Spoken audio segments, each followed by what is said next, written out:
জয় নিতাই, গৌর হরি বল।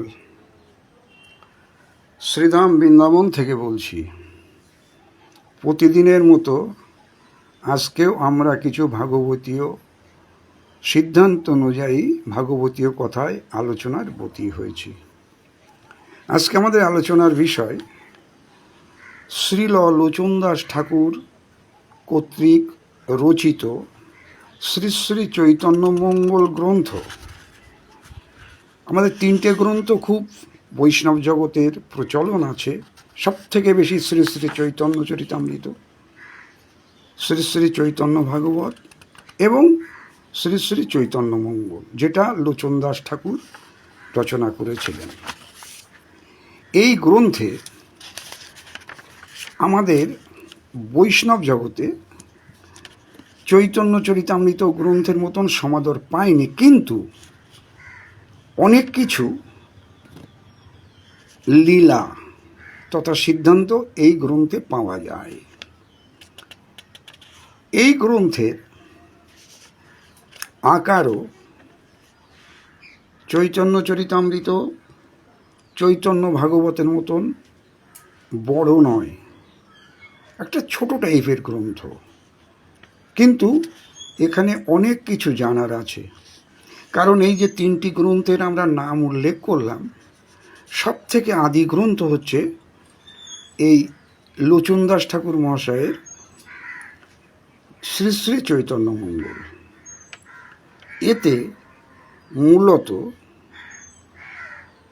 খণ্ড আছে, আমরা সেইটা নিয়ে একটু আলোচনা করি। এখানে অধ্যায় বা পরিচ্ছেদ বা শ্লোকের সংখ্যা বা পয়ারের সংখ্যা বিস্তারিতভাবে কিছু জানা যায় না, কারণ এটা আদি গ্রন্থ। এতে খণ্ড হচ্ছে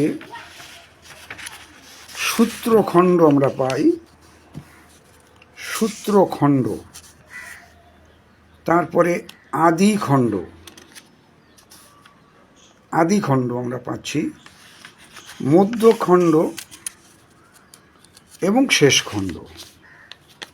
এই চারটি খণ্ড আমরা চৈতন্য ভাগবতে, রাধে রাধে চৈতন্য মঙ্গলে পাই, যেটা লোচনদাস ঠাকুর কর্তৃক বিরচিত।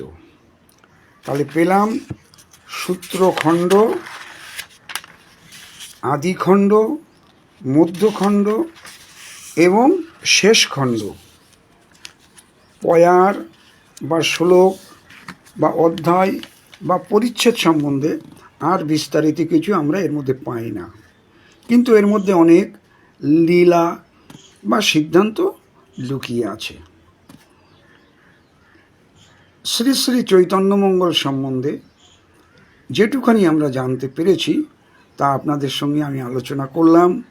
ভিডিওটি ভালো লাগলে লাইক, শেয়ার, কমেন্টস করবেন। আজ এ পর্যন্ত। ভালো থাকুন, আনন্দে থাকুন, সুখে থাকুন।